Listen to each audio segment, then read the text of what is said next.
Selamat siang, Bapak Ibu. Kita berjumpa lagi ya di kelas pasti Paham Investasi bersama CGS Industri Sekuritas Indonesia.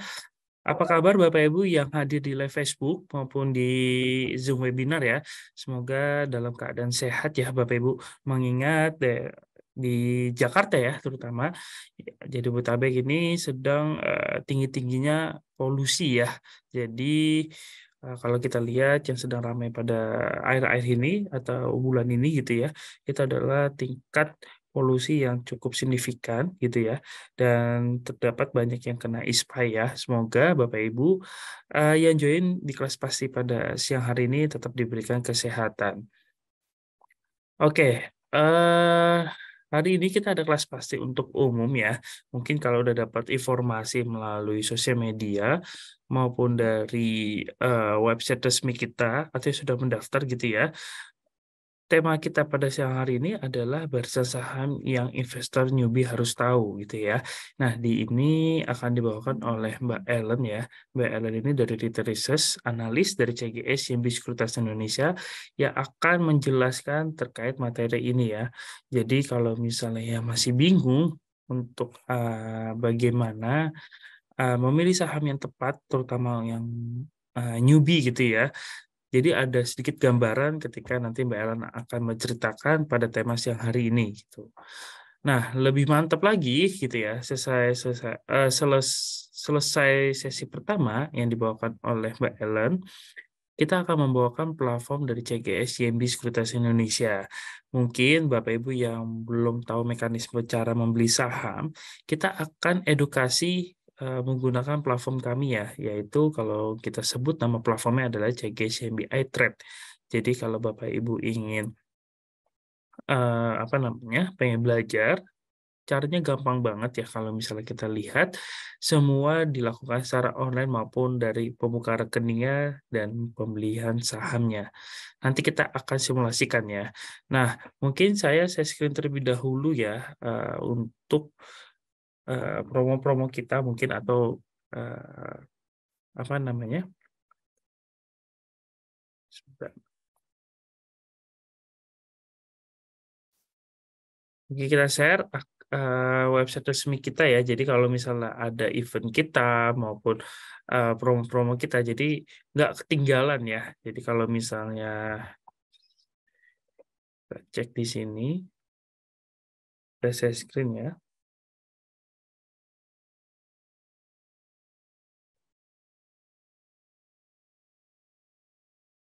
Oke, di layar kaca Bapak Ibu saat ini adalah ini ya website resmi kita ya. Jadi kalau misalnya Bapak Ibu ada eh, pengen lihat gitu ya jadwal kelas edukasi kita atau promo-promo kita selain di sosial media sudah tersedia di website resmi kita gitu. Dan di sini untuk melihat jadwal-jadwal kelas edukasi kita ada di sini ya. Nah, ini pas banget kita di bulan ini ada SPM ya, Bapak Ibu, di tanggal 27 September, Sekolah Pasar Modal ini ya, LNN ya. Jadi kalau misalnya Bapak Ibu yang ingin mendalami terkait investasi saham seperti itu, tentunya bisa klik info detail di sini ya. Info detail di sini, jangan lupa untuk klik register. Nah, di situ akan didaftarkan nama lengkap, email, dan nomor telepon ya. Nanti kita akan masukkan ke grup, dan ini cocok sekali untuk Bapak Ibu yang mungkin belum pernah berinvestasi sama sekali. Nah, di sini kita ada Mas Yusuf Adi Pradana ya, salah satu narasumber kita juga yang akan memaparkan materinya.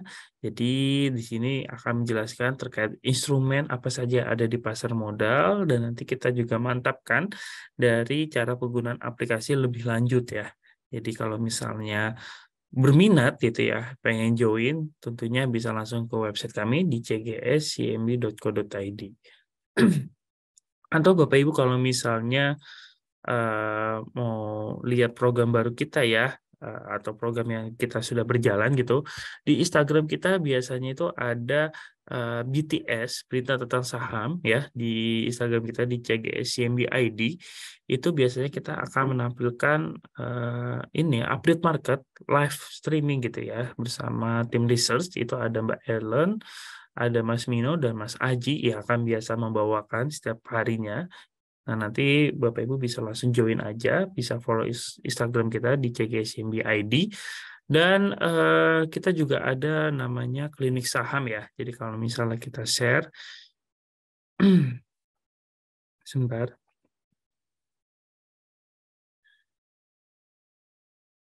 Nah, di sini ada klinik saham ya. Jadi kalau misalnya berminat nih untuk melihat rekomendasi-rekomendasi atau mengulik saham-saham yang mungkin sudah tidak asing ya, atau Bapak Ibu pernah mendengar gitu ya, itu kita akan bahas di klinik saham ya. Jadi dikulik secara tuntas. Nah, untuk joinnya biasanya kita ada acaranya klinik saham itu di setiap hari Rabu ya. Hari Rabu biasanya sekitar jam 2:30. Nah, itu ada di Discord ya. Jadi untuk join bisa langsung ketik aja saat ini di bit.ly/cgsmi Discord ya. Jadi kalau misalnya di situ bisa konsultasi, misalnya sudah jadi nasabah ya, bisa konsultasi atau bisa minta rekomendasi gitu ya, tetap disclaimer on. Nah, itu bisa di klinik saham ini. Jadi kita sebagai penasihat keuangan juga ya. Jadi bisa Bapak Ibu yang mungkin masih newbie atau masih pemula itu bisa kita bimbing dari sisi aplikasi ataupun dari portofolio dan lain sebagainya. Mungkin itu saja, kita mungkin sudah tidak sabar ya ingin masuk ke sesinya Mbak Ellen ya. Oke, Bapak Ibu kalau misalnya ada pertanyaan bisa langsung tanyakan saja di kolom Q&A ya. Nanti bisa berdiskusi langsung dengan Mbak Ellen di sini yang akan membahas tema pada siang hari ini. Oke, Mbak Ellen, waktu dan tempat dipersilakan. Thank you banget ya Mas Wisnu, tadi juga udah menjelaskan cukup banyak ya teman-teman nih Bapak dan Ibu sekalian yang mungkin tertarik ya buat langsung saja investasi. Ini bisa tadi mekanismenya sudah dijelaskan tadi ya sama Mas Wisnu seperti apa nih caranya untuk pembukaan rekening secara online ya tadi melalui website CGS YMB Sekuritas. Tapi yang menariknya juga di presentasi ini saya juga sudah selipkan ya Bapak dan Ibu semuanya nih untuk scan barcode. Ini juga bisa banget ini nanti langsung di-scan saja untuk pembukaan rekening CGS YMB Sekuritas ya secara online. Oke, selamat siang semuanya. Aduh, senang banget nih akhirnya balik lagi ya. Kita di kelas pasti di hari ini. Sekali lagi saya Ellen Gracia, Retail Research Analyst CGS YMB Sekuritas. Kali ini yang akan menyapa semuanya ya pada siang ini. Semoga dalam keadaan yang baik tentunya. Nah, apa sih yang bakal kita bahas di hari ini terkait dengan deretan saham menarik untuk investor newbie ya. Memang investor saham ini atau investasi saham ini memang menjadi pilihan yang cukup menguntungkan dan juga baik ya buat kita semua jika memang kita paham ya cara kerjanya seperti apa. Investasi saham juga sebenarnya tidak begitu menakutkan atau membingungkan nih kalau kita memang terus konsisten untuk belajar. Nah, jadi hari ini tidak hanya deretan saham apa saja yang menarik yang bakal kita bahas, tapi juga terkait dengan tips-tipsnya nih, apa saja sih yang perlu kita lakukan sebelum kita mengambil keputusan investasi saham ya. Nah, yang pertama, yang pastinya kita harus tahu dulu karakter investor seperti apa sih kita ini, karena setiap instrumen investasi ini memiliki resiko yang memang berbeda-beda ya, Bapak dan Ibu semuanya. Nah, ada yang bilang semakin tinggi returnnya, semakin tinggi juga risikonya, high risk, high return. Terus kalau returnnya sedikit atau rendah, berarti juga risikonya lebih rendah. Itu memang udah kayak hukum alamnya ya. Ada beberapa jenis profil risiko investasi yang kita perlu tahu, ada konservatif, moderat, dan juga agresif. Nah, untuk menentukan kita itu yang mana, ini berdasarkan faktor apa saja. Yang sudah pasti pertama adalah terkait dengan kondisi keuangan kita nih. Kita tuh gimana sih kondisi keuangannya, kapasitas kita tuh seperti apa, kemampuan kita dalam berinvestasi itu seperti apa. Nah, oke, kemudian juga yang kedua, kalau kita masih investor newbie, yang jelas sudah pasti pemahaman kita tentang investasi tidak akan sejago investor-investor yang sudah lama ya berkecimpung di dunia investasi saham. Jadi itu dia yang sudah pasti. Nah, terakhir yang pastinya yang tidak kalah penting adalah tujuan investasinya. Kita itu time horizon-nya seperti apa sih? Kita tuh short term, mid term, atau long term. Nah, itu tergantung terkait dengan durasinya. Kita itu tujuan investasinya untuk jangka pendek, jangka menengah, atau jangka panjang. Dan memang tidak bisa dipungkiri juga nih ketika menjadi investor newbie atau investor pemula, tidak sedikit juga yang melakukan kesalahan. Toh yang namanya baru mulai pasti ada ya kesalahan-kesalahan yang tidak bisa dihindari gitu ya. Nih contoh-contoh kesalahan apa saja sih yang sering dilakukan? Yang pertama nih FOMO. Di kelas sebelumnya kita bahas ya terkait dengan FOMO. Nah, kenapa sih bisa FOMO? Ya karena tidak menentukan rencana atau tujuan investasi sebelum mengambil keputusan investasi. Jadi memang tidak punya plannya seperti apa dan akhirnya ikut-ikutan. Itu dia yang namanya akhirnya FOMO. Terus panik atau kalap saat ada fluktuasi. Karena menelan rekomendasi secara mentah-mentah ya, tidak melakukan analisa sendiri nih. Lalu investasi pakai dana utang, ini juga sering banget ya kita bahas ya, investasi itu lebih baik pakai dana dingin aja gitu, dana yang memang sudah dialokasikan khusus buat investasi. Jadi jangan dana-dana buat dana bayar uang sekolah anak misalkan, atau bayar cicilan listrik atau bayar tagihan rumah gitu misalkan dipakai buat investasi, ya jangan juga kan, itu kan dana yang memang dibutuhkan untuk keperluan sehari-hari begitu. Nah, itu tidak bagus juga dipakai untuk investasi. Nah, itu juga lalu kemudian memborong habis di awal. Nah, ini tergantung dengan budgetingnya juga nih. Ini misalkan kayak kita sudah mengalokasikan sekitar 10-20% untuk investasi, malah kebablasan gitu ya. Karena FOMO tadi pertama, jadi dana investasinya malah kebablasan, jadi lebih banyak gitu yang dipakai buat invest, padahal itu dananya mungkin mau dipakai untuk yang lain-lain juga. Nah, do's and don'ts investasi saham. Apa saja sih yang perlu dilakukan? Ini mungkin udah berkali-kali ya kita bahas, jangan kalau bisa tuh investasi itu menggunakan dana yang nganggur. Investasi juga dianjurkan untuk mendiversifikasi saham ke dalam portfolio. Nah, artinya jangan all in juga di satu saham. Lebih baik idealnya itu didiversifikasi 2-3 saham di dalam satu portfolio. Kemudian belajar analisa fundamental dan juga teknikal. Itu dia yang tidak kalah penting. Nah, selanjutnya ini yang tidak boleh dilakukan. Yang don'ts-nya apa itu kita tadi sudah bahas juga ya. Jangan pakai dana-dana hutang atau dana-dana keperluan jangka pendek. Terus jangan all in dan jangan FOMO atau dengerin rekomendasi dari orang lain. Jadi kita harus punya pendirian juga nih terkait dengan investasi saham. Keputusan yang kita ambil itulah yang perlu kita tanggung jawabkan gitu. Nah, keuntungan dari investasi saham itu apa saja sih? Investasi saham ini memang memiliki berbagai keuntungan ya, dan juga karena sudah diatur dan diawasi oleh OJK sebagai regulator. Keuntungannya likuiditasnya yang tinggi, kemudian selisih harga beli dan jual ya, ini artinya return-nya nih, potential gain yang kita bisa dapatkan dari setiap kenaikan harga saham. Lalu kemudian pembagian dividen, keuntungan dari perusahaan itu kepada investor. Ini biasa ada jadwalnya nih. Kan biasa jadwal pembagian dividen tuh biasa ditetapkan di RUPS dan sebagainya ya. Kalau mungkin Bapak dan Ibu tuh sering dengar. Nah, itu dia dividen juga salah satu keuntungan dalam berinvestasi saham. Lalu dapat memiliki bisnis suatu perseroan dengan modal yang relatif kecil. Ini benar banget karena dengan modal ratusan ribu rupiah saja kita tuh sudah bisa jadi investor. Lalu yang terakhir adalah pajak rendah dan juga pajak final. Nah, kurang lebih seperti itu ya, secara singkat apa saja sih yang perlu diketahui sebelum investasi saham. Nah, pentingnya memang kita mengetahui juga nih kemampuan kita tuh sampai mana sebelum berinvestasi. Kita harus tetapin dulu tujuannya, baru kita take action.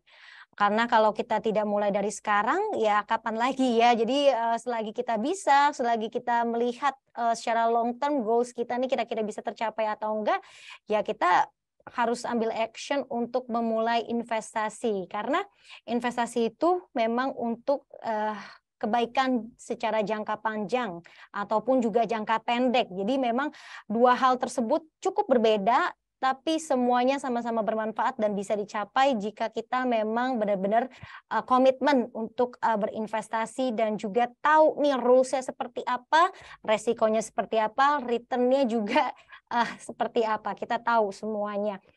Nah, sebelum berinvestasi, kita juga perlu cek dulu nih, Bapak dan Ibu, kita tuh investor atau trader sih, karena di investasi saham ini ada yang memang langsung pengen dinikmatin nih profitnya, itu traders ya biasanya, atau yang memang lebih ngelihatnya tuh secara jangka panjang gitu. Jadi memang ngerasanya nggak apa-apa gitu profitnya baru dirasakan mungkin beberapa tahun mendatang, itu baru investor.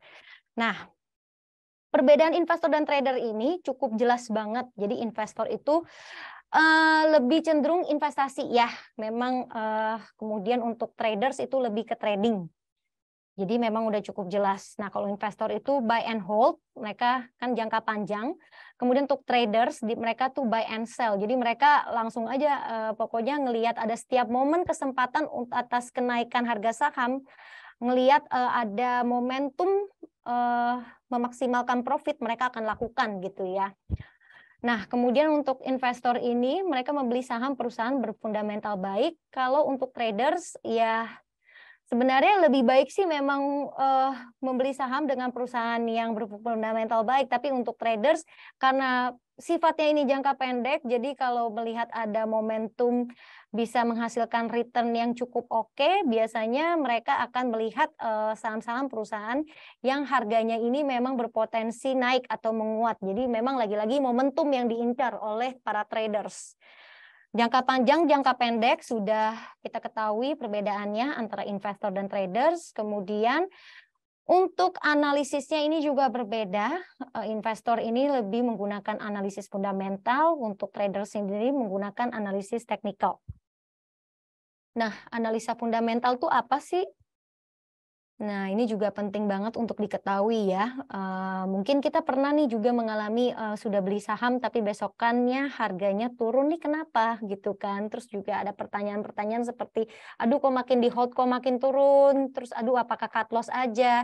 Nah, kalau di fundamental nih sebenarnya nggak bakal ada pertanyaan kayak gitu kalau kita sudah yakin sama fundamentalnya. Nah, inilah salah satu analisa untuk memilih saham ya. Gimana sih caranya? Caranya dengan metode top down analysis yang juga bisa dilakukan nih. Jadi investor bisa menganalisa suatu saham atau emiten karena mereka percaya bahwa perusahaan tersebut dapat menghasilkan profit yang tinggi di masa depan sejalan dengan katalis dan prospek di industri serta bisnisnya. Goalnya untuk apa? Untuk mendapatkan profit ya, tapi ini secara jangka panjang. Nah, investor yang memang fundamental banget, kita tahu sudah identik, ada legendnya nih kalau kita sering dengar ada Warren Buffett.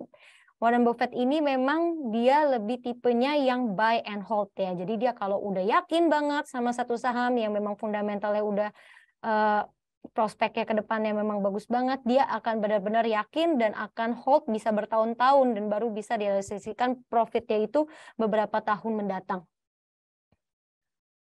Oke, di analisa fundamental seringkali yang dijadikan perhitungan ya adalah metode top down analysis. Nah, ini adalah salah satu analisa untuk menghindari bagaimana kita jangan sampai salah pilih saham. Nah, yang pertama adalah menganalisa dari atas ke bawah. Yaitu mulai dari mana? Dari makroekonominya dulu. Ya, dari GDP, suku bunga, nilai tukar, inflasi, kemudian untuk analisa industrinya. Nah, misalkan saham yang kita kira-kira incar nih masuk sektor apa sih? Sektor perbankan, pertambangan, perkebunan, infrastruktur, properti atau apa nih? Ini juga perlu dianalisa ya secara sektoralnya seperti apa.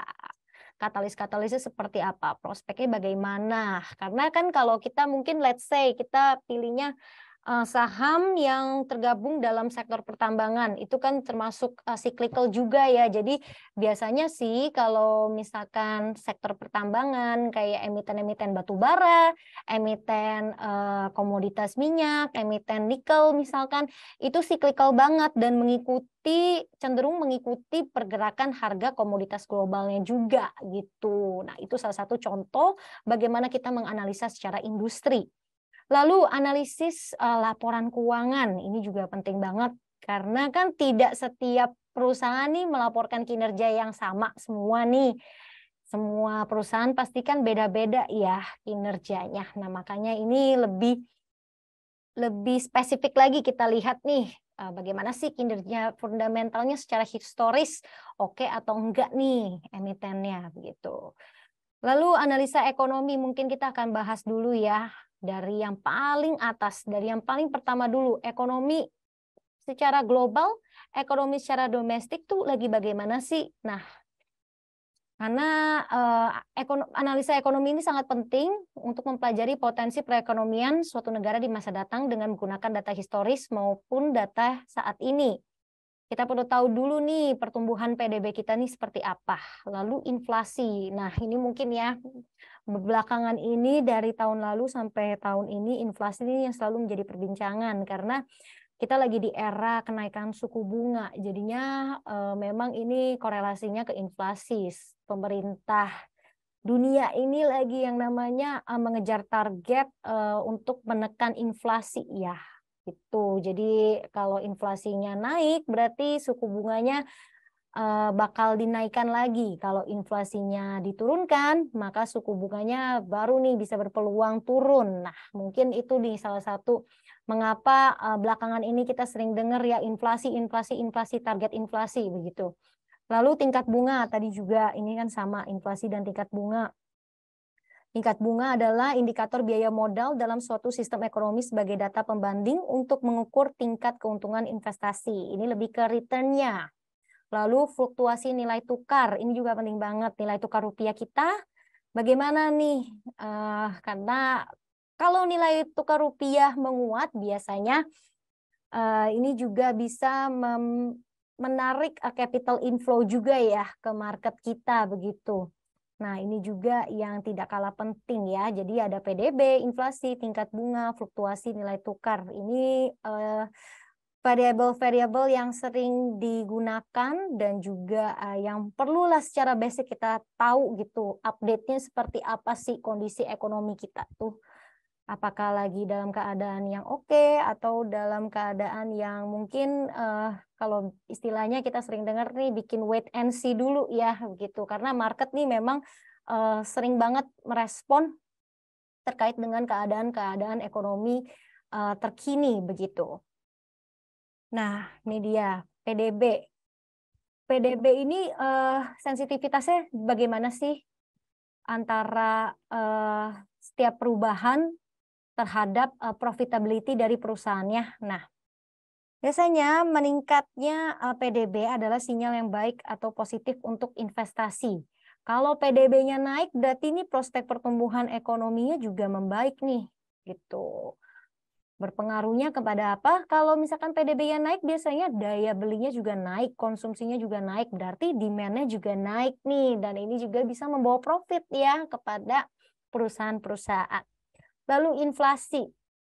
Biasanya kenaikan inflasi ini jadi negatif buat investor. Kenapa? Karena inflasi itu tadi ya, jadi tidak hanya meningkatkan pendapatan dan biaya perusahaan, karena kalau kita tahu juga kalau inflasi kan sama dengan harga barang dan jasa tuh lebih tinggi gitu ya. Jadi walaupun memang harga barang dan jasanya lebih tinggi, berarti harga jual produknya lebih tinggi. Enggak juga begitu, karena biasanya kalau inflasi harganya lebih tinggi berarti biaya cost-nya juga lebih tinggi dong. Berarti peningkatan harga yang dapat dinikmati perusahaan ini juga bisa sebenarnya tidak ada dampak yang menguntungkan juga gitu karena juga sama-sama naik gitu kan ya. Nah, maka itu profitability perusahaannya itu bisa menurun. Lalu tingkat bunga yang tinggi adalah sinyal negatif bagi harga saham. Meningkatnya tingkat bunga akan meningkatkan harga capital sehingga memperbesar biaya perusahaan yang mendorong terjadinya migrasi investasi saham ke deposito atau fixed investasi lainnya. Makanya waktu kita lagi memasuki era suku bunga yang tinggi, begitu kenaikan suku bunga yang tinggi, pasar modal ini memang ada kecenderungan peralihan ya dari saham ke deposito begitu. Karena apa? Ketika suku bunga tinggi, ternyata justru lebih banyak capital outflow gitu karena investor-investor cenderung wait and see begitu ya. Karena tadi meningkatnya tingkat bunga akan meningkatkan harga capital. Lalu juga kurs rupiah. Menurunnya kurs rupiah terhadap mata uang asing memiliki pengaruh yang negatif terhadap ekonomi dan pasar modal. Ketika rupiah melemah, berarti biaya import bahan baku ini juga meningkat. Berarti cost-nya meningkat. Nah, itu dia mengapa ketika suku bunga itu, meskipun suku bunga itu tinggi dan juga bisa meningkatkan nilai ekspor, tapi bahan bakunya nih yang meningkat. Jadi balik lagi ya, ini yang akan berdampak pada kinerja perusahaan. Oke, analisa mikro atau industri yang mempelajari keadaan kompetitif dari suatu sektor industri dalam hubungannya dengan yang lain, serta mengidentifikasi perusahaan-perusahaan yang mempunyai potensi pada suatu sektor industri tertentu. Tadi sudah dikasih sedikit contoh ya terkait dengan sektor pertambangan nih, misalnya tadi kan yang cyclical, yang memang sensitif dengan pergerakan harga komoditas global. Nah, ini memang menjadi hal yang penting banget yang untuk kita ketahui, karena ini kita bisa menilai prospek industri di masa datang itu seperti apa. Indikator-indikator pentingnya apa saja yang akan berdampak, yaitu adalah penjualannya, labanya, dividennya, struktur modal, regulasi, dan juga inovasi. Lalu rasio keuangan, ini juga perlu diketahui karena berguna banget untuk bisa memahami kondisi keuangan suatu emiten. Dengan memanfaatkan formulasi rasio keuangan, kita juga bisa membandingkan suatu saham dengan kompetitornya. Mungkin kita akan bahas beberapa formula yang cukup umum digunakan ya Bapak dan Ibu.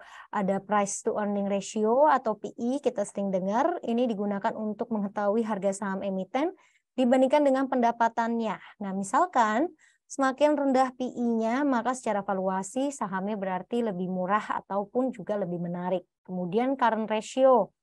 Current ratio ini untuk mengetahui sisi likuiditas dari saham tersebut ya. Untuk mengetahui cukup atau enggak sih kas emitennya untuk melunasi kewajiban-kewajiban seperti utang, kemudian biaya-biaya begitu. Lalu yang ketiga mungkin kita bisa ambil contoh nih di net profit margin. Ini untuk mengetahui terkait dengan profitabilitasnya dengan cara membandingkan laba bersih dan juga pendapatan. Kita bisa tahu nih secara sisi penjualan, si emiten ini bisa memperoleh laba dan seperti apa sih sebenarnya pengaruhnya ke biaya operasionalnya. Karena kan dari laba tuh nanti diputar lagi ya, biasanya kan kalau di dunia bisnis kayak dan usaha kan kayak gitu ya, dari laba kan nanti diputar lagi untuk kas, untuk nanti untuk dipakai lagi untuk biaya operasional dan seperti itu. Jadi sebenarnya itu kayak muter-muter aja sih, cuma ini beberapa rasio keuangan yang mungkin perlu diketahui juga ataupun yang sering kita dengar. Nah, next. Seringkali investor newbie itu mungkin banyak yang bingung dan juga curhat ya, Bapak dan Ibu mungkin sering dengar juga nih, kok saya sudah menganalisa saham ini secara jangka panjang, udah memutuskan untuk invest di sini, tapi kok saya bingung ya ngelihat pergerakannya, saya tuh galau nih mau masuknya tuh di posisi harga berapa gitu.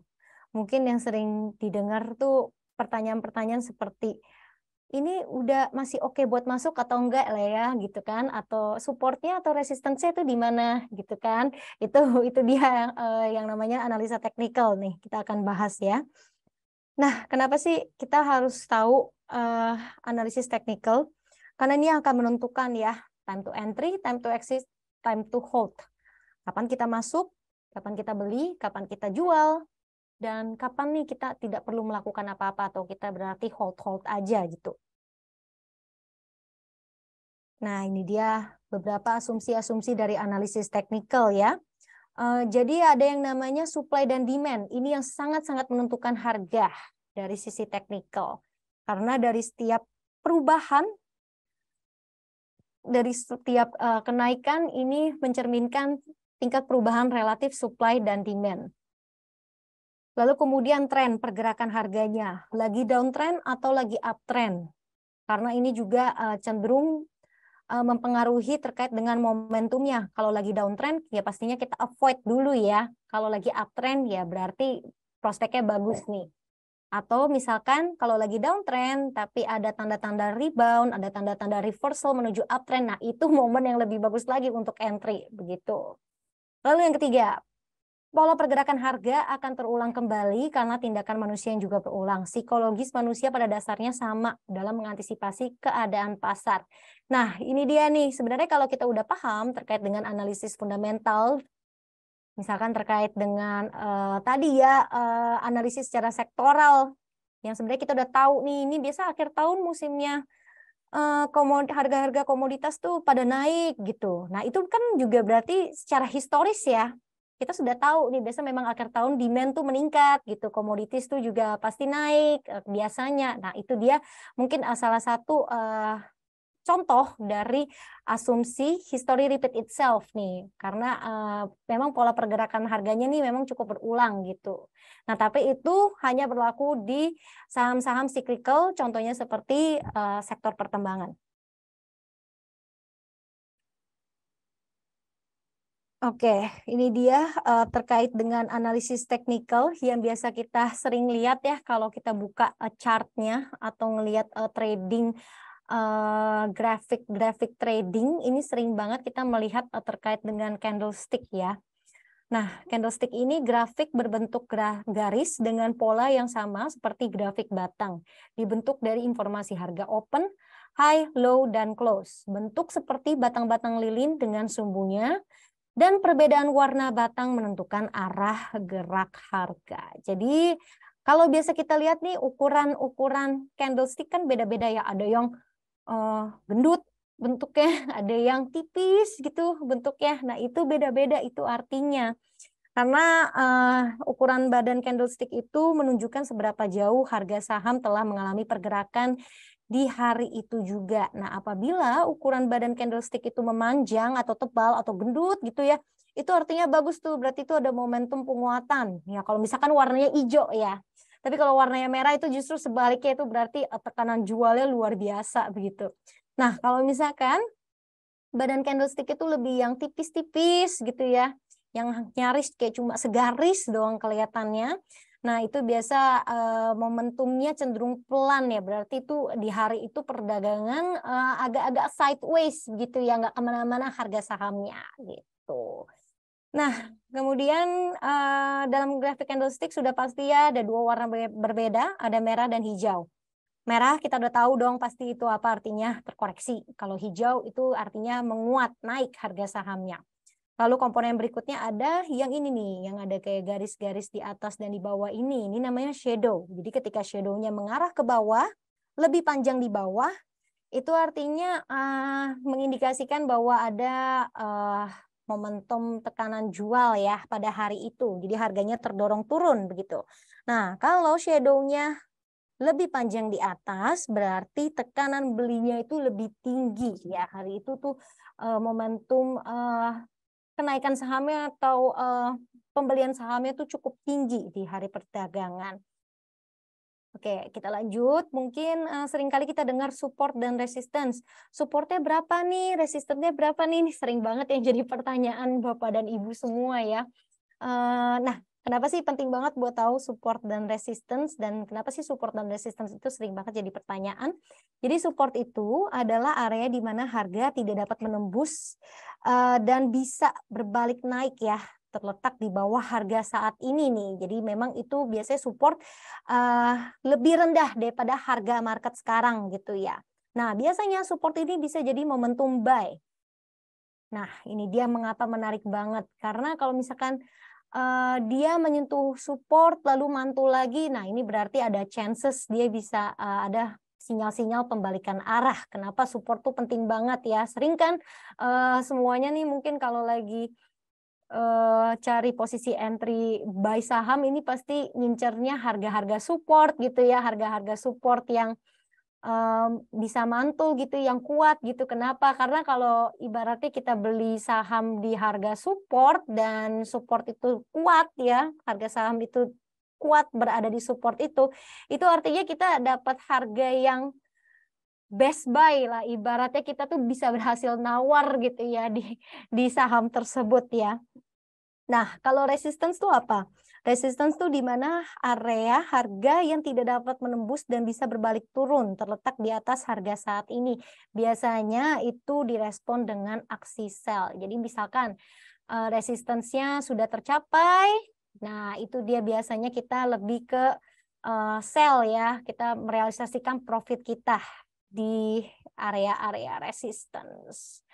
Nah, ketika harga menembus support, maka area bisa menjadi resistance. Ini contoh nih, kita kasih lihat satu, ada yang grafiknya downtrend, ada yang uptrend, ada yang sideways. Nah, kita lihat di sini, di garis merah yang sebelah kanan ini tadinya ini menjadi resistance, tapi tidak bisa dicapai atau tidak bisa breakout ke atas lagi, akhirnya dia turun. Nah, kemudian ini bisa menjadi support lagi nih di sini begitu. Jadi ini yang tadinya support malah menjadi resistance gitu karena pergerakan harga sahamnya ini cenderung downtrend ya. Nah, itu dia. Mungkin salah satu contoh yang bisa kita ambil. Nah, dalam analisa teknikal kita juga perlu mengetahui tren-trennya seperti apa nih Bapak dan Ibu semua. Ada 3 ya yang mungkin kita sering lihat gitu jenis-jenis trennya. Ada uptrend, ada downtrend, ada stagnan atau sideways. Nah, ini biasanya berdasarkan pergerakan harga dalam waktu tertentu, misalnya dalam harian, mingguan, atau tahunan. Nah, kalau uptrend sudah jelas artinya lagi bullish. Downtrend ini bearish, kemudian stagnan ini lagi sideways. Ini contoh-contohnya. Untuk uptrend sudah jelas ya terlihat bahwa harga sahamnya ini lagi rally nih, lagi naik. Dan juga didukung oleh volume akumulasi yang cukup tinggi di sini. Lalu untuk downtrend cenderung turun grafiknya. Dan volume distribusinya juga banyak sekali, besar sekali.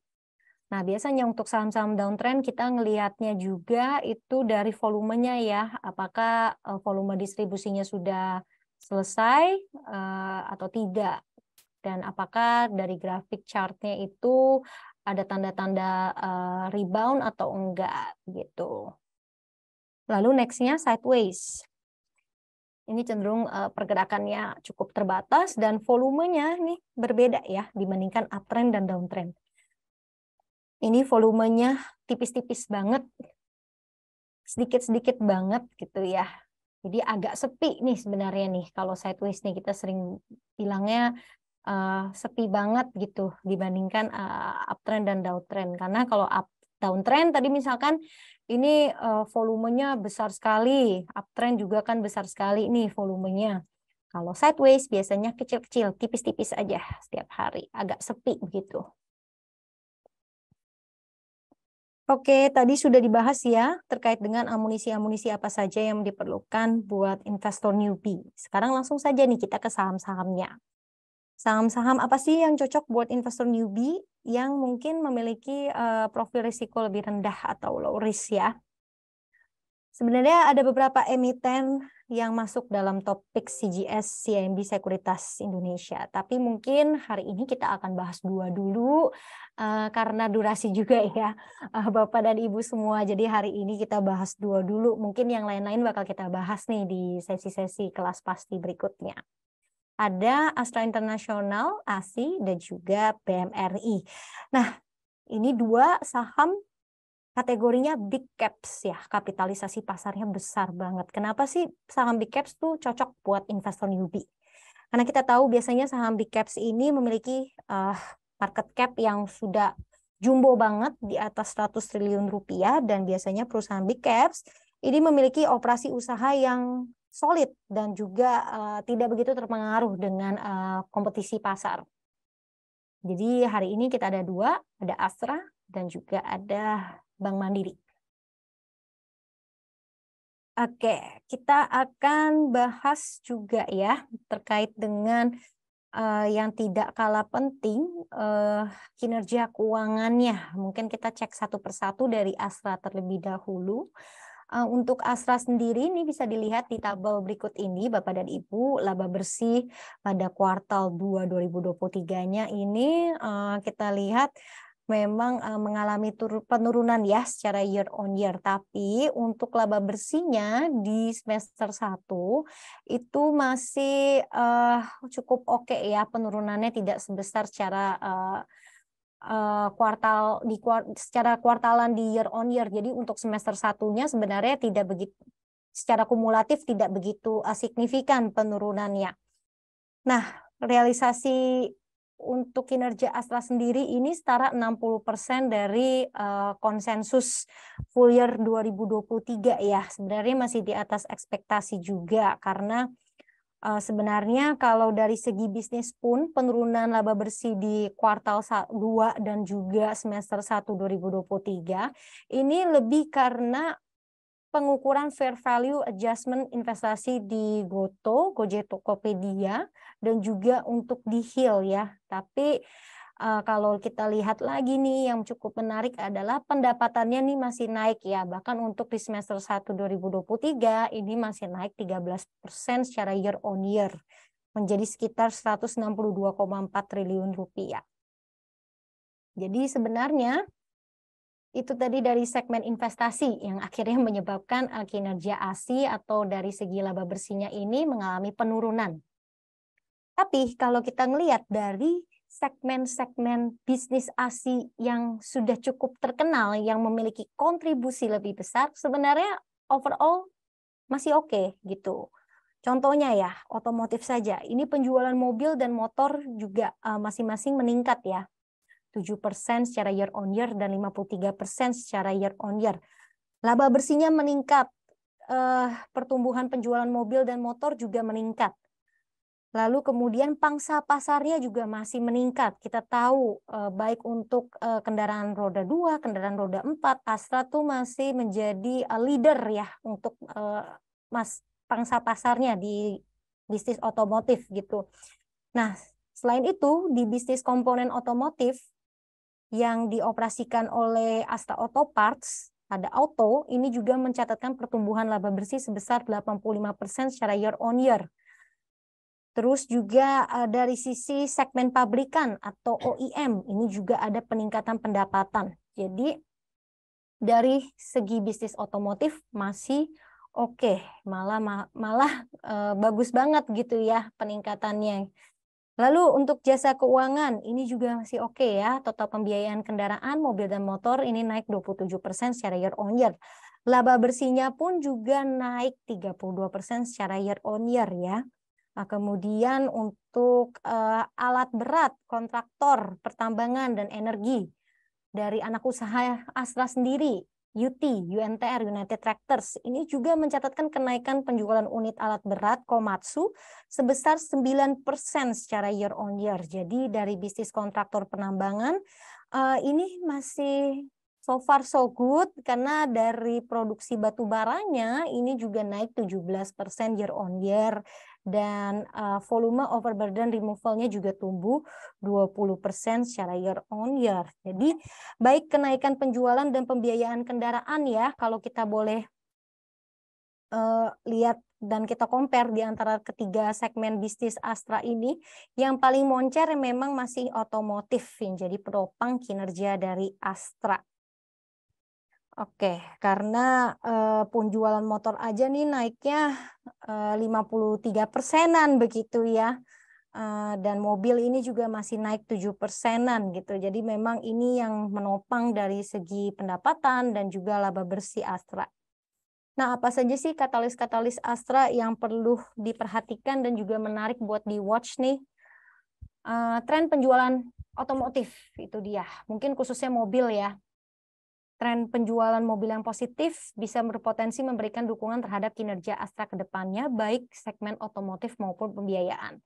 Kemudian yang menarik juga yang baru saja diberitakan belum lama ini adalah Astra baru saja mengakuisisi perusahaan iklan digital otomotif OLX yang mampu mendukung value chain otomotif termasuk bisnis pembiayaan, dan asuransi. Kemudian, Mbak Ellen, sorry, tadi mungkin sempat ke tutup kali ya share screen-nya ya. oke, Ah,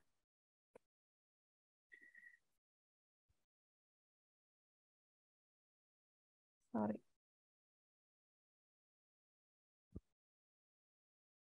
Oke, maaf Bapak dan Ibu, kita mungkin lanjut ya. Tadi sempat ketutup karena ada kendala teknis.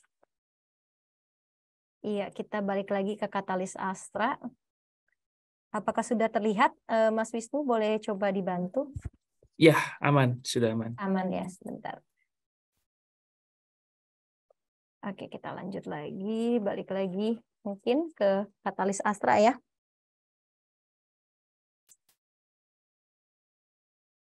Oke, terkait dengan Astra. Dari segi katalis secara bisnis otomotif, tadi sudah ada beberapa yang kita bahas. Nah, terkait dengan pertambangannya, ini seperti apa?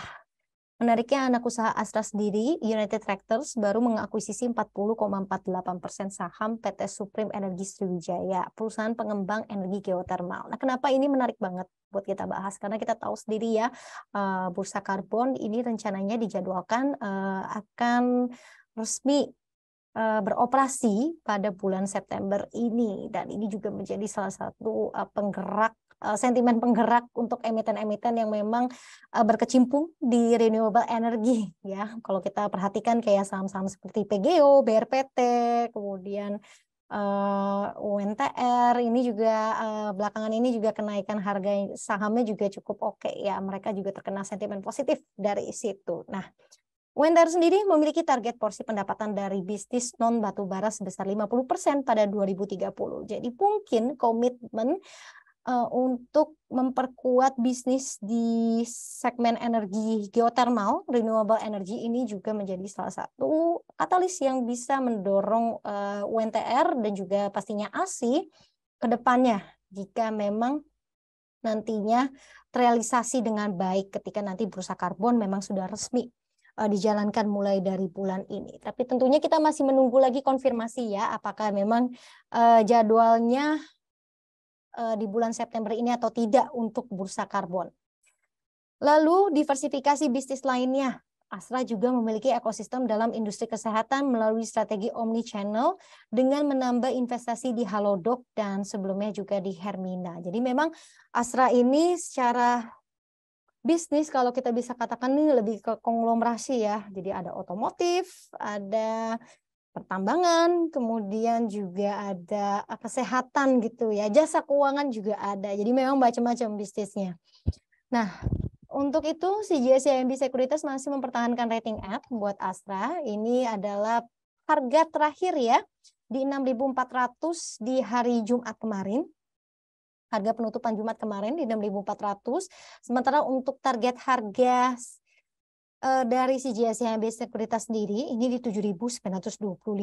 Jadi masih ada upside sekitar 23,8% untuk Astra.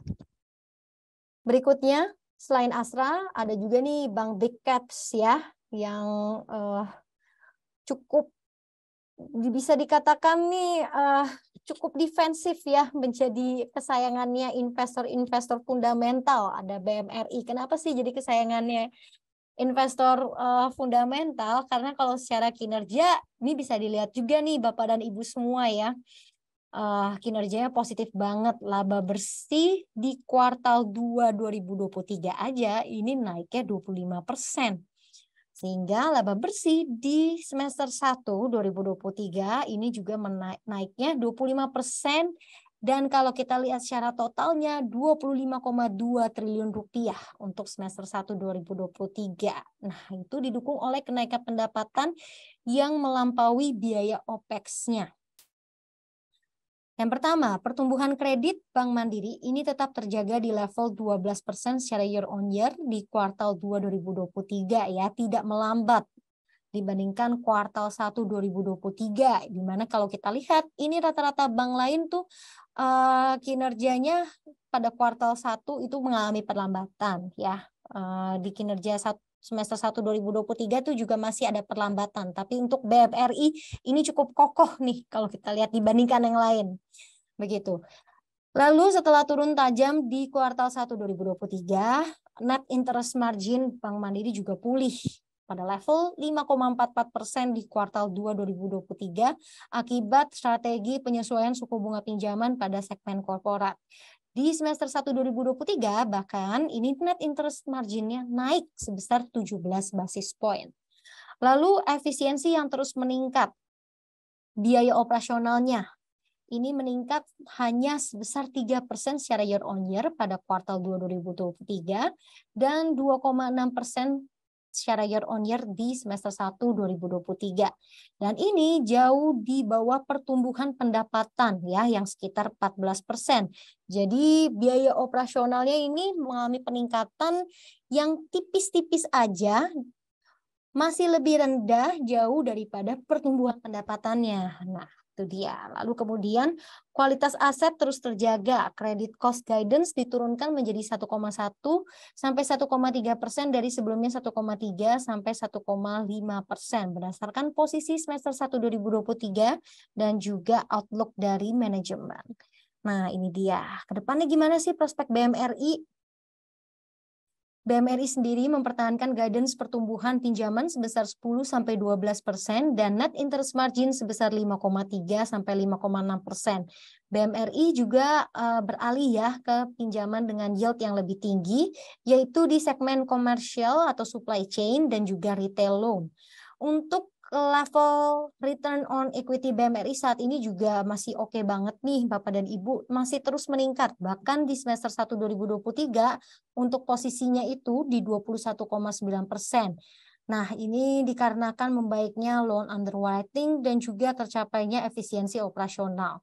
Sementara untuk kedepannya rencana-rencana bisnis yang cukup menarik untuk diperhatikan dari BMRI sendiri, ini ada pengembangan platform digital yakni Livin dan juga Kopra yang dapat mengurangi biaya operasional dan mendorong produktivitas dari BMRI. So far untuk rating dari CGS CIMB Sekuritas masih mempertahankan rating F ya dengan target harga atau target price-nya di 6.750. Nah, berdasarkan harga terakhir kemarin di hari Jumat di 5.900 harga penutupannya, berarti ini masih ada upside sekitar 14,4% untuk BMRI. Nah, itu dia mungkin Bapak dan Ibu penjelasan terkait dengan deretan saham yang cocok untuk investor newbie dan juga tips-tipsnya.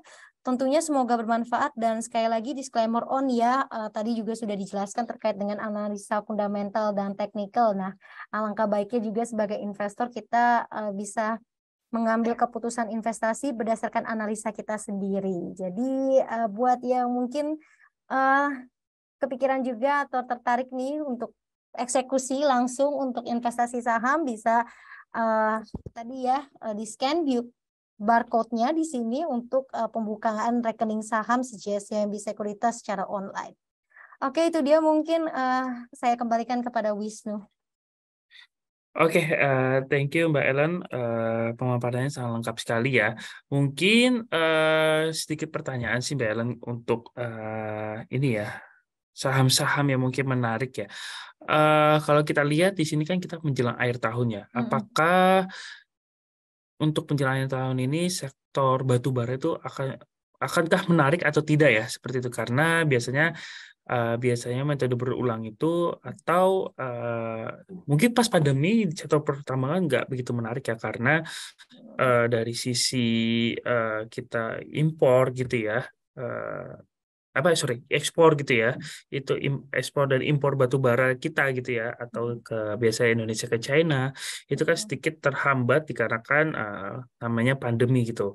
Tapi ketika 2022 atau saat ini 2003 kita sudah menjelang Desember gitu, apakah menarik kalau kita bisa melirik dari sektor batu bara? Oke. Sebelumnya saya mohon maaf ya tadi baru banget nih ngelihat kolom komentar nih Bapak dan Ibu terkait dengan slideshow-nya atau share screen-nya. Tadi di awal saya udah mengaktifkan share screen tapi sepertinya di pertengahan justru hilang ya. Mohon maaf sekali lagi ya untuk ketidaknyamanannya. Nah, mungkin akan saya jawab nih terkait dengan prospek komoditas di batubara ya Mas Wisnu ya tadi pertanyaannya. Betul, betul. Nah, sebenarnya untuk komoditas batu bara itu setiap akhir tahun biasanya demand meningkat sih. Tapi back again ya kalau kita ngelihat sektor komoditas batu bara atau minyak ini biasanya memang korelasinya ke perkembangan ekonomi juga. Nah, di antara banyaknya negara-negara yang sering mengimpor komoditas batu bara, ini kan ada China. China tuh number one ya istilahnya. Nah, China sendiri ini sekarang lagi mengalami perlambatan ekonomi. Jadi ketika demand dari China aja turun, ini juga berdampak pada harga batu bara tuh, dan berdampaknya ini tidak secara positif tapi secara negatif. Jadi sebenarnya secara kalau dibilang akhir tahun ini apakah pasti naik, itu semua tergantung dengan prospek ekonomi China gitu. Nah, tapi kalau dibilang sejak awal tahun harga batu bara memang sudah cukup mengalami penurunan yang signifikan ya. Jadi kalau kita ngelihat belakangan ini memang harga batu bara nih cenderung rebound gitu. Tapi kalau kita ngelihat apakah ini bakal secara long term akan sustain, itu kembali lagi ke kondisi makroekonomi kita ngelihatnya. Negara-negara importir seperti China ini prospek ekonominya apakah membaik atau tidak, itu semua tergantung dengan China. Ya, Mm-mm. mungkin benar juga ya Mbak Ellen ya, Mm-mm. karena mungkin ada sedikit penurunan pasti awal tahun ya, ada Mm-mm. harganya terus ada apa namanya penurunan yang sangat signifikan untuk batu bara gitu ya. Padahal biasanya kalau di awal tahun, jadi menjelang akhir tahun dan sampai awal tahun itu biasanya batu bara selalu dilirik ya, salah Mm-mm. satunya gitu. Tapi memang udah berapa tahun ini tidak dilirik ya dikarenakan ya imbas dari apa namanya pandemi COVID-19. Jadi ditambahnya produksi jalan terus ya batu bara itu, Mm-mm. jadi tidak ada yang melakukan ekspor ya, ekspor terutama di Indonesia gitu. Jadi Mm-mm. itu mungkin untuk tahun ini kita belum lihat ya dari skala makroekonominya apakah bisa apa namanya bisa berubah ya atau misalnya ada apa namanya pembalikan gitu ke depannya dari sektor batu bara gitu ya. Tapi ya Mas Wisnu, mungkin one more thing yang bisa saya tambahin ya. Sekarang kan lagi eranya negara-negara ini juga mencapai target net zero emission dengan penggunaan renewable energy. Ini juga menjadi salah satu katalis berat harga komoditas batu bara. Meskipun memang kita tidak bisa pungkiri juga bahwa takes time juga nggak sih buat kita menuju penggunaan energi ramah lingkungan gitu ya, karena kan tidak semua negara juga bisa ya mengejar target tersebut ya. Mungkin negara-negara maju, let's say seperti Eropa, Amerika, gitu ya, negara-negara yang memang udah eh, kuat lah dari sisi ekonomi ya, mungkin mereka bisa ya untuk mencapai target-target net zero emission. Tapi kalau untuk negara-negara emerging seperti Indonesia takes time gitu ya. Kita lihat aja gitu penggunaan kendaraan listrik ya, mobil listrik itu kan kita belum sebanyak negara-negara seperti China dan US kan. Kita kan masih baby steps ya, masih di step awal begitu. Nah, itu dia sih mungkin sentimen terkait dengan penggunaan energi-energi ramah lingkungan ini juga ke depannya mungkin bisa jadi salah satu pemberat buat harga batu bara, meskipun untuk sekarang sepertinya belum sih, karena kan belum semua negara juga bisa ya punya privilege untuk bisa menggunakan energi-energi ramah lingkungan seperti salah satunya itu tadi mobil listrik begitu. ya, Mm-mm. betul sekali. Karena kalau kita lihat kan memang kita baru ini banget ya, baru Mm-mm. dini banget untuk kita Iya. go untuk menggunakan energi ramah lingkungan gitu ya. Jadi kalau kita lihat prospek ke depannya mungkin kalau dari batu bara ya mungkin kita masih membutuhkan gitu ya. Masih Mm-mm. sangat membutuhkan dan ekspor ekspor kita keluar itu sangat cukup tinggi nantinya. Masih masih cukup dominan gitu ya. Tapi memang kalau saya lihat gitu ya batu bara kita itu sebenarnya cukup baik gitu ya dan tentunya dibandingkan yang batu bata lain di Indonesia itu cukup menarik untuk dilirik negara-negara lain, salah satunya seperti itu. Nah, mungkin ada pertanyaan lain, Bapak Ibu. Kalau misalnya ada pertanyaan, bisa langsung tanyakan saja di kolom chat ya. Jadi kita sambil diskusi dengan Mbak Ellen di sini.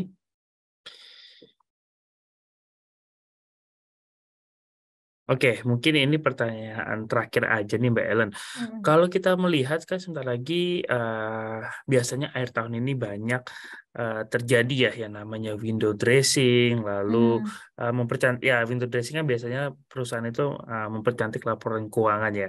Nah, kalau kita lihat ISG ini kalau tadi saya baca itu lagi berusaha untuk menyentuh di sebentar ya. ISG ini kita lihat masih berusaha untuk menyentuh 7.000 nih. Saat ini kan kita di harga indeks kita di harga 6.948. Nah, kira-kira nih Mbak Ellen, apakah kita akan bisa lebih dari 7.000 ISG kita kalau dari sisi teknikal atau pergerakan dari per sektor atau window dressing ini akan menarik ya di akhir tahun ini karena pasti orang-orang pada seneng tuh window dressing biasanya mereka dari emiten itu mempercantik laporan keuangan dan biasanya Mm. apa namanya ada kenaikan yang signifikan biasanya ketika window dressing. Boleh dijawab, Pak Ellen? Mungkin kalau window dressing tuh lebih selektif ya kita ngelihatnya, nggak semua saham pasti naik gitu. Kalau window dressing walaupun memang itu sentimennya positif. Nah, yang perlu kita cermati nih di akhir tahun ini sektor-sektor apa sih yang mungkin kecipratan ya apa sentimen-sentimen positif yang bakal berlangsung di akhir tahun. Di akhir tahun sudah pasti ada pemilu. Berarti sektor retail karena biasa kan konsumsinya meningkat.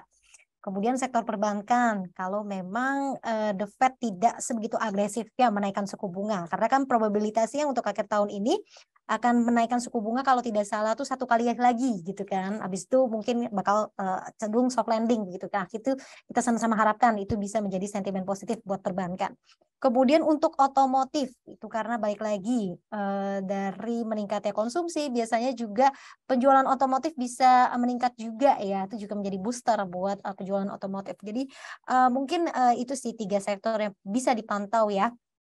Nah, lalu untuk IHSG sendiri secara teknikal sebenarnya menarik banget kalau kita ngelihat kemarin kan sempat berusaha banget nih menembus di atas 7.000 ya, tapi gagal terus ya. Penutupannya akhirnya ditutupnya di bawah 7.000. Bahkan sekarang 6.900 ya. Dan kemarin-kemarin juga sempat menyentuh di 6.920 atau 6.900 gitu. Jadi memang lagi cenderung sideways nih secara jangka pendek ya untuk IHSG. Nah, tapi untuk view-nya di akhir tahun si JSMB Sekuritas ini melihatnya ya secara base case untuk target IHSG di akhir tahun ini setidaknya bisa di 7.250 untuk IHSG. Nah, kalau window dressing itu kembali lagi ya Bapak dan Ibu semuanya, setiap akhir tahun itu memang itu menjadi sentimen positif, tapi yang perlu kita cermati sektor apa saja nih yang lagi mendapatkan sentimen positif gitu di akhir tahun tersebut. So far sih mungkin yang memang sering banget ya eh, mendapatkan pengaruh positif tuh memang sektor perbankan sih, bank-bank blue chips, karena kan itu juga yang menjadi saham-saham pendorong dari IHSG gitu. Oke, Mm-mm. sudah terjawab semua ya. Jadi kalau misalnya window dressing itu diperhatikan sektornya Mm-mm. apa saja yang mungkin sedang ramai atau ada hari-hari yang sekiranya itu eh, ya misalnya tadi Mbak Ellen bilang ada pemilu, kasih fokus ke retail segala macam gitu ya. Mm-mm. Jadi pastikan saja Bapak Ibu melihat di akhir tahun tuh kira-kira yang sering kena kecipratan ya dari sektor mana saja yang kena dampak dari si window dressing tersebut. Nah, kalau tadi kita mendengar dari Mbak Ellen bahwasanya kalau ISG itu target dari CGCMB atau dari tim research adalah sekitar 7.200 ya. Walaupun kemarin ditutupnya sempat di 6.920, gagal kembali ya menuju ke 7.000 padahal kalau kita melihat kemarin tahun lalu itu ya kita review bahkan ISG itu sempat melejit ya sekitar 7.000 sekian itu lebih gitu ya. Tembus dari 7.000 dan mudah-mudahan kita melihat dari kinerja perusahaan sampai akhir tahun mudah-mudahan ditutup dengan manis lebih dari 7.200 yang balance ya Mm-mm. biar biar tahun depan banyak yang tertarik menjadi investor di pasar modal. Mm-mm. Mm-mm. Iya, itu yang kita harapkan kan ya, apalagi belakangan ini kan juga sudah, kayaknya menuju ke situ ya arahnya di atas 7.000. Nah, makanya kita perhatikan aja nih what's next buat IHSG.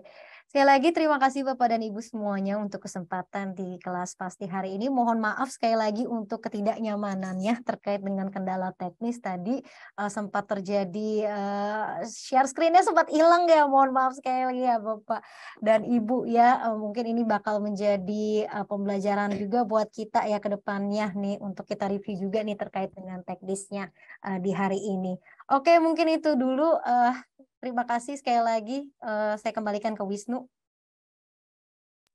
Ya, makasih Mbak Ellen ya sudah memaparkan materi pada siang hari ini. Mungkin kita lanjut membahas terkait platform ya bersama CGSMB Sekuritas Indonesia. Nah, sebelum kita masuk ke platform, mungkin kalau misalnya Bapak Ibu, sebentar ya, saya coba share screen dulu.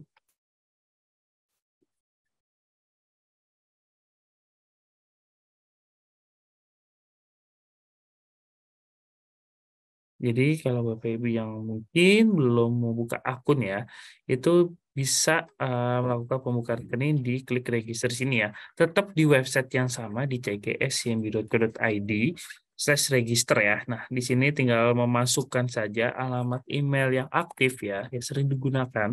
Karena alamat email ini akan terdaftar di sistem kami dan akan mendapatkan informasi terkait akunnya. Jadi dari notifikasi pembuka rekening, nanti ada user ID dan user ID password dan PIN, bahkan nanti kalau sudah akunnya sudah jadi nanti ada informasi terkait apa namanya isi ya trade confirmation gitu ya. Jadi kalau misalnya Bapak Ibu sudah transaksi, maka biasanya itu ada trade confirmation hasil dari transaksi Bapak Ibu seperti itu. Nah, kalau kita lihat di sini kita balik lagi ya. Jadi jangan lupa untuk masukkan alamat email. Jangan lupa masukkan password ya. Lalu klik I'm not a robot, diklik, dicentang, lalu klik register. Nah, di sini persiapkan saja untuk KTP ya. Jadi kalau pembuka rekening semua serba online, tidak perlu datang ke kantor, tidak perlu apa namanya mengisi form seperti itu ya. Jadi bisa dilakukan secara online dan 1 hari kerja itu kalau tidak ada kendala akunnya langsung aktif seperti itu. Jadi pastikan saja Bapak Ibu bisa membuka rekening di register.cgsmb.co.id/register ya. Nanti Bapak Ibu bisa lakukan pembukaan rekening nggak sampai 10 menit akun Bapak Ibu nanti akan diproses oleh tim terkait dan akan dihubungi melalui WhatsApp atau email terkait membuka rekeningnya seperti itu. Oke, kita lanjut ya. Kita masuk ke aplikasi. Mungkin kita aplikasi ini belajar basic aja ya. Jadi saya coba share screen ya.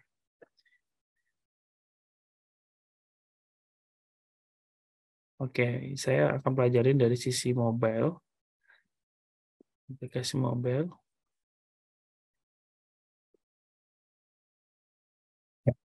Oke, di sini ada barcode Bapak Ibu. Jadi kalau di PowerPoint saya, Bapak Ibu kalau misalnya mau buka rekening, bisa ambil handphonenya, smartphone-nya, di-scan aja, nanti langsung diarahkan ke pembuka rekening. Jadi kalau misalnya sambil mendengar materi, kita juga bisa sambil pembuka rekening. Dan nanti kalau ada pertanyaan terkait pembuka rekening, bisa langsung tanyakan saja di kolom Q&A ya. Jadi kalau misalnya butuh kita bimbing di kelas pas ini, nggak masalah Bapak Ibu. Jadi kita bisa bantu untuk bukakan rekening. Oke, mungkin saya sedikit cerita ya di sini ya, bahwasanya saat ini CGSMB Sekuritas Indonesia sedang proses menggunakan aplikasi terbaru ya. Jadi kalau misalnya kita lihat di sini, kalau kita lihat di sini, ada 2 aplikasi yang berbeda. Nah, kalau jadi pertanyaan Bapak Ibu, apakah saya menggunakan aplikasi yang lama atau aplikasi yang baru ya? Seperti itu.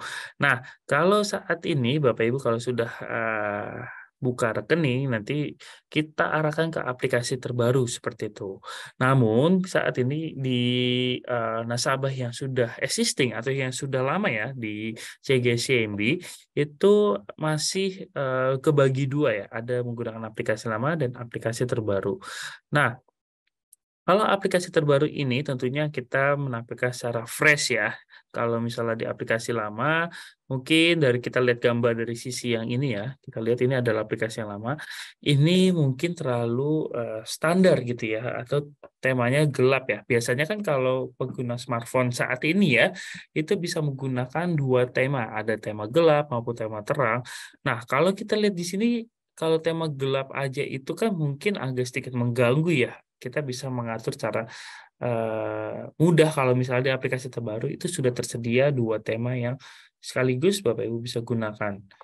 Nah, kalau kita next gambarnya seperti ini ya. Jadi kalau sudah buka rekening, Bapak Ibu akan dikirimkan user ID, password, dan PIN gitu ya.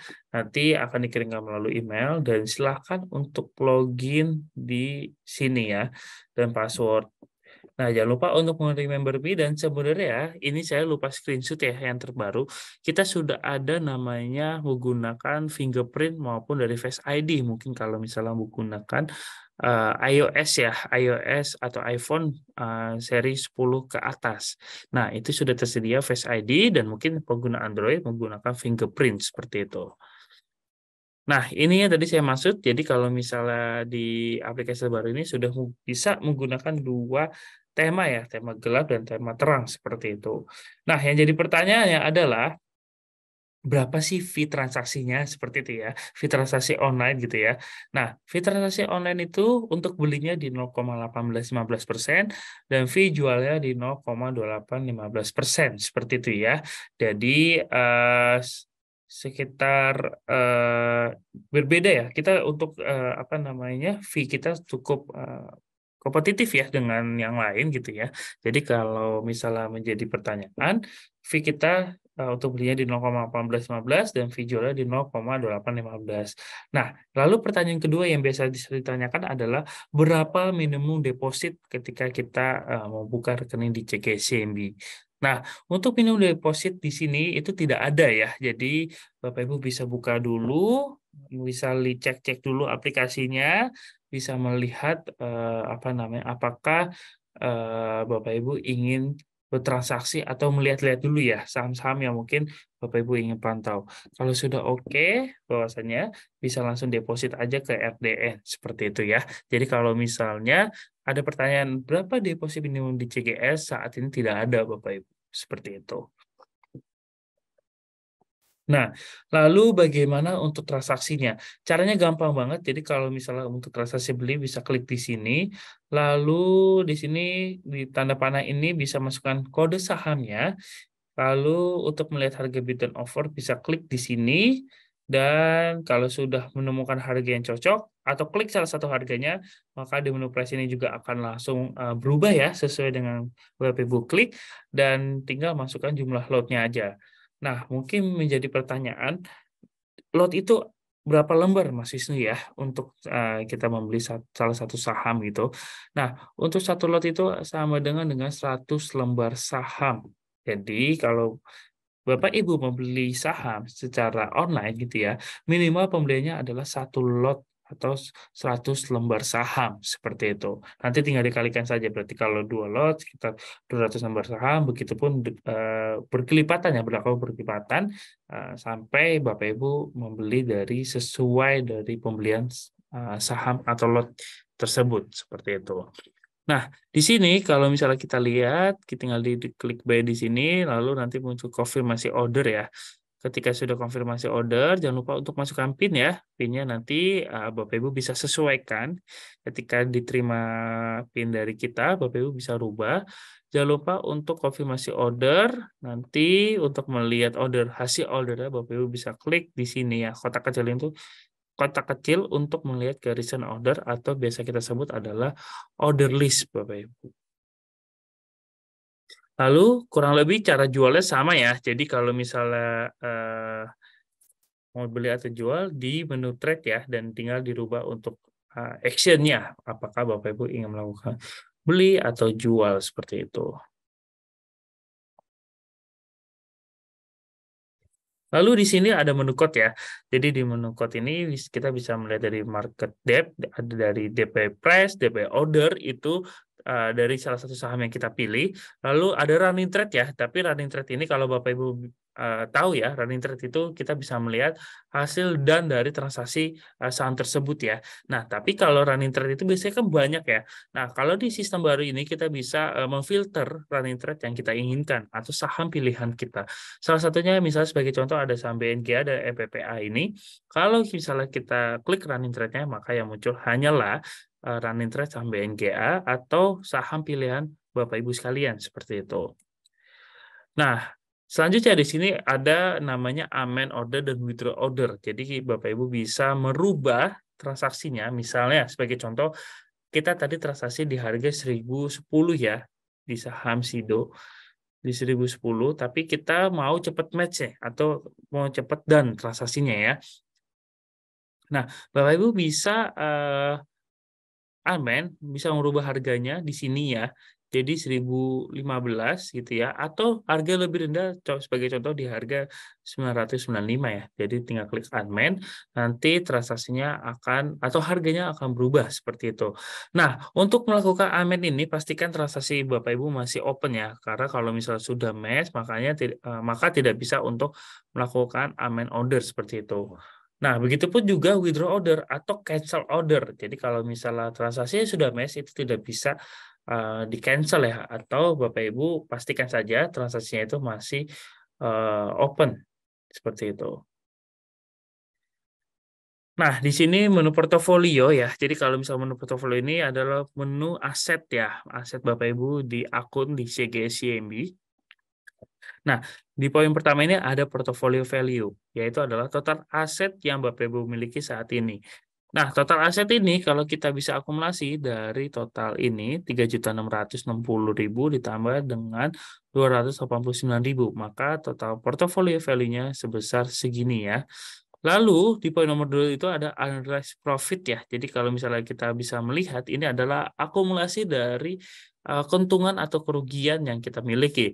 Tapi kalau misalnya ada keuntungannya seperti itu ya, bisa apa namanya? Bisa berkurang gitu ya. Misalnya kerugiannya 188.000 tapi kita ada saham yang untung itu nanti akan diproret seperti itu ya. Kurang lebih seperti itu. Jadi akan berkurang atau bertambahnya tergantung dari tingkat kerugian atau keuntungan kita seperti itu. Lalu di poin nomor 3 ini ada simbol ya. Kalau simbol ini kalau kita lihat itu ada saham GoTo dan MPPA ya, itu saham kita miliki. Di bawahnya ada price, itu adalah harga yang saham tersebut ya, naik atau turunnya itu adalah saham yang kita miliki.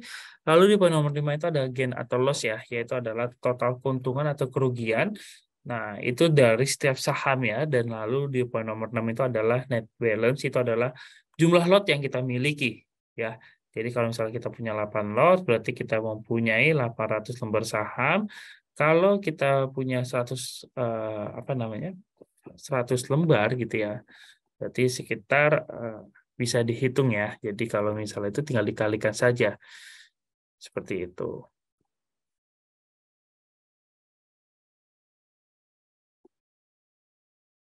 Berarti kita langsung masuk ya. Di next selanjutnya di sini ada angka summary ya. Nah, di poin pertama ini ada buying power, yaitu adalah batas atas nilai transaksi beli Bapak Ibu ya.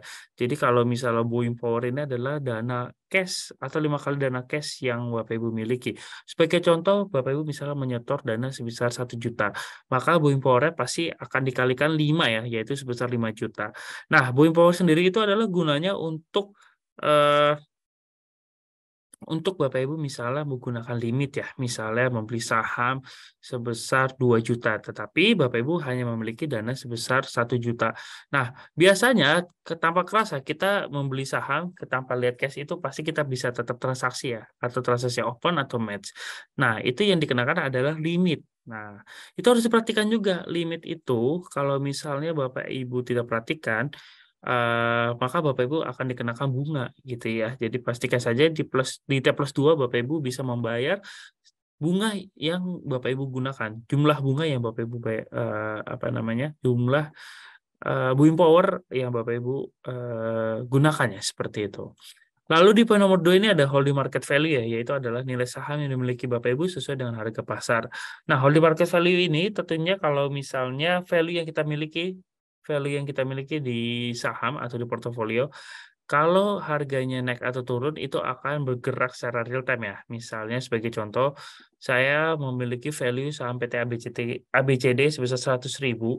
Nah, saya beli di harga 100. Nah, kalau misalnya harganya 90 turun gitu ya, maka value saya akan turun juga gitu. Jadi itu bergerak tergantung dari harga saham tersebut yang kita miliki di portofolio.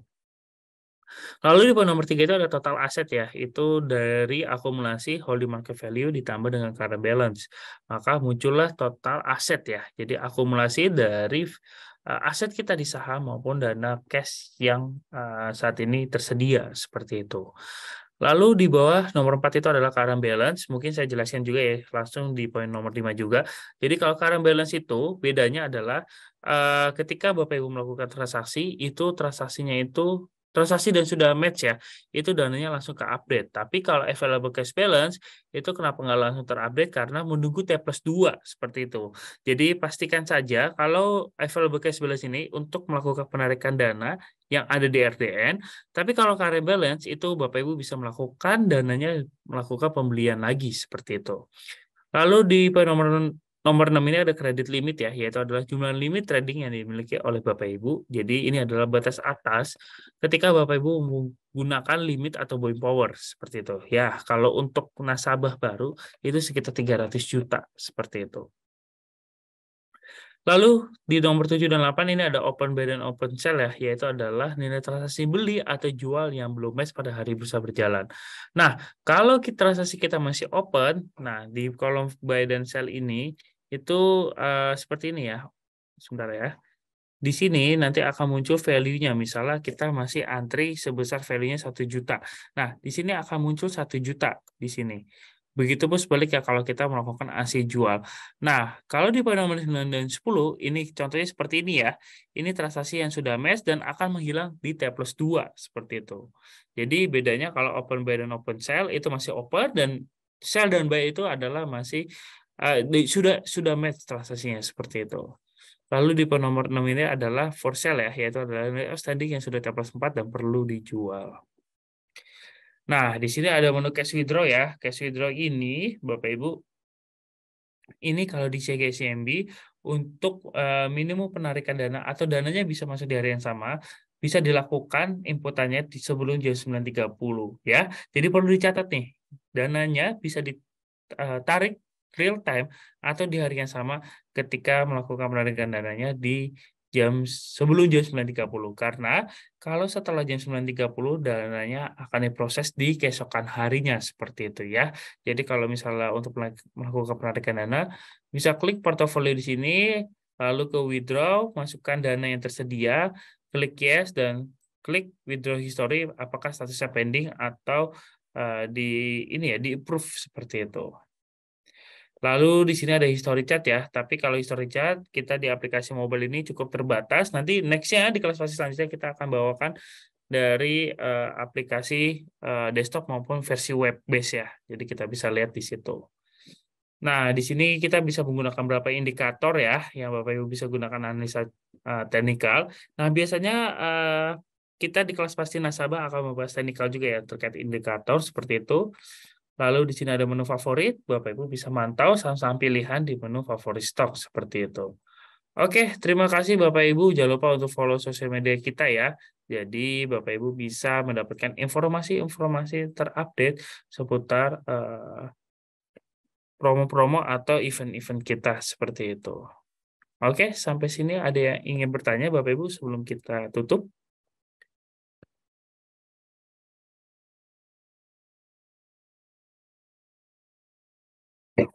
Oke, mungkin sudah cukup ya. Terima kasih Bapak Ibu yang telah mengikuti kelas pasti Paham Investasi bersama CGSM Sekuritas Indonesia. Sampai jumpa di kelas pasti selanjutnya. Tetap semangat ya Bapak Ibu ya untuk kita belajar investasi bersama CGSM Sekuritas Indonesia. Thank you Bapak Ibu semua.